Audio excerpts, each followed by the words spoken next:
I know you've got the kung fu skills from Kill Bill, the Oren Ishii, but I'm wondering how you prepare to play a green tree viper. I don't know if there's any kind of preparation at all, or you just think, well, they want a certain type of character, that's all. They want a certain type of voice. The nice thing about that is that you don't actually have to train for it, so you just have to go out and have as much fun as possible and just be completely open.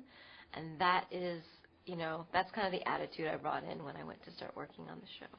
I'm guessing with animation, by the very nature of it, that most of you will record in isolation, and it's fairly heavily scripted. Is there room to move, or is it more that, well, they need this, and that I know exactly what they want, and that's what we go for? That's a great question. I mean, they actually do get you to be very specific because they have a certain amount of time that they want, but they also let you do things that are open because, the great thing is that since it's voice, you get to sort of experiment, and then later on in the process, in the post, I think they kind of collectively listen to what they have and they piece together sort of like, compose, if you will, like, the music of what they want to hear and how they want it to sound. So if it's too similar to something else, they might piece something else in, and replace it.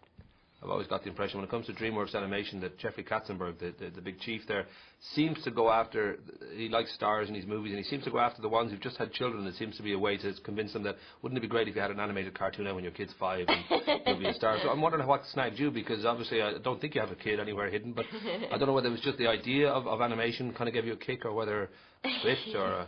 I think it's like the kid inside you and the kid inside everybody else, I mean, we all have that, and we should never lose that, and it keeps everything so fresh and new and wonderful, and I don't think you'd ever have to bribe me to do something like this, I think it was your senior year of University of Michigan that you went for a small role in Alice in Wonderland and ended up with the lead role, and then some small TV and movie stuff before Ally McBeal kind of kicked in. But your parents had been always sort of adamant that you would have an academic kind of career from the very start, and that notion that you, I think you graduated with a degree in science, Asian languages and culture. Yeah.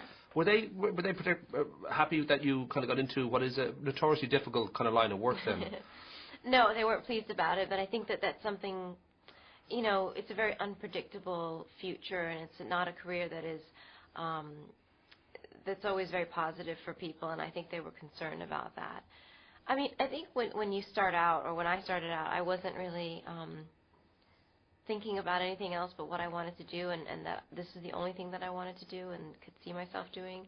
And I'm not sure that your parents really think that same way, because at that point they're trying to be really practical, especially my parents, and it was just not really in their idea, and I had never told them before because I just knew they weren't going to be into it, and so I think when it happened, they were really quite shocked and probably displeased. And they was obviously later on, I'm sure they were pleased because the success, came, and I don't know whether there was a point that they kind of were okay with it, or whether they still feel, oh, you should have gone a different direction. Or... Oh, now they're giving me all sorts of advice about negotiations and what I should be doing and how I should be approaching things, and I'm like, really? That's really fascinating. So it's totally, it's funny because, they have an answer for everything. I think when you are starting out, when you're actually successful, and I have a feeling I'll be hearing about it for, every step of my career. But I know that you've been recognized, not only have you got the degree, but you've been recognized to be, you got the Asian Excellence Award in 2006, and the work you've done in charities, and also just the image for Asian people. That notion that for Hollywood the Asian market is becoming increasingly important. I don't know whether for you as an Asian woman you kind of feel it's a tough kind of line of work to be in, or whether you feel, well, actually no, it is quite healthy at the moment. Or I think it's a difficult thing because I don't know that there's a lot of roles all the time. I think a lot of people have the idea that you can't play a particular sister or daughter or son, or whenever somebody is a minority or is of color, and I think that sometimes limits things, but I never see things as limitations. I always see the glass as half full, and I always see the positive in that, and I think that being different and being unique is always really special, and it brings you different opportunities. And I always open my mind to things after that one production that I did in school, that anything is possible and that nothing should be a boundary or limitation. I was always curious looking at, especially your initial roles. There was this kind of, I don't know if you call it a hard sort of character who always got what they wanted, and they were, they could kick just as good as anyone to get ahead. I don't know whether there was a sense in you that was kind of an alter ego that you enjoyed sort of tapping into, or whether that's partly what you have in you, that you're quite ambitious, that you're quite strong in that sense. I think it was basically what the role was asking for and what I thought would be interesting for the character. Because I play all different kinds of, it's interesting to sort of fall into different characters and fall into different personalities. But I think when it calls for it and it's something that is going to fulfill that and make it more colorful, that's the direction that I'll go. But if it doesn't, then I generally don't. But it seems like I've done a good job, because if people do find that to be something that they're really attracted to or want more of, then obviously it's something that they find that tickles their fancy. I know you have a few things on the go. You have Kashmir Mafia. You're doing a voice for Tinkerbell, another animated movie. But I should mention, of course, being over from Ireland, the movie you shot recently with Cillian Murphy, the Watching the Detectives. I don't know how I haven't seen the movie yet, but I don't know how that was working with Cillian. Well, Cillian is so brilliant and he's so wonderful to work with. It was one of my favorite projects that I ever worked on. It was a very sort of offbeat, independent film that we did together in New York City in the summertime, in a very short time with very little money.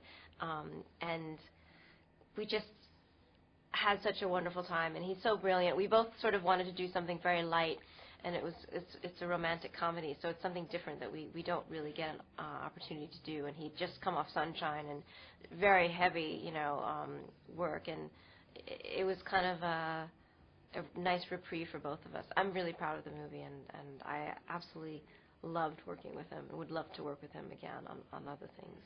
Well, I get the impression too that he's somebody now, for example, ducks out of the fame game, and then given that you have other things going on, like you're also an artist, you've had exhibitions, you've had galleries. Is that something that I don't know whether you feel at ease with the notion of the Hollywood game, that you kind of do have to get out there and sort of sell yourself to a degree, or whether it's something, I don't know, that you've maybe grown tired of, with you finding yourself drawn to other things, or... What do you mean by Hollywood game? Like, well, the idea that you should, appear on magazines, get as much publicity for yourself as possible, and get out there as much, and sort of sell, you as a star, and you as a sort of personality that can, because it is a kind of a product in a way that if you're a personality and you're a star, that you can go out there and sort of make yourself a bigger star. I don't think of it in those terms at all. I always think that you're part of a project that a lot of people worked on. There's, maybe 200 people in the crew, and when you go out and you publicize, you're publicizing for the movie and to back up the things that you've done. Whether the public embraces it or not is a separate thing, but you're basically saying that I stand behind what I've done. And I also think that if you are in the public eye, you can use that in a very positive way. I work with UNICEF, and I use any spare time that I have to go on different missions with them and bring attention to the plight of children around the world. And so I think if you do have publicity and you have the ability to spend time in the media, it's nice to understand that it's not to publicize yourself, but to actually bring attention to certain things that are important to you, as well as to appreciate the crew and all the people that you work with behind the scenes that took such a long time to make this particular movie. Let's say it took about 5 years. And some of the movies take 6 months, and some take 3, and some take 4 weeks. But to really just stand behind whatever you do, I think that's my intention when I sit here and talk to you even,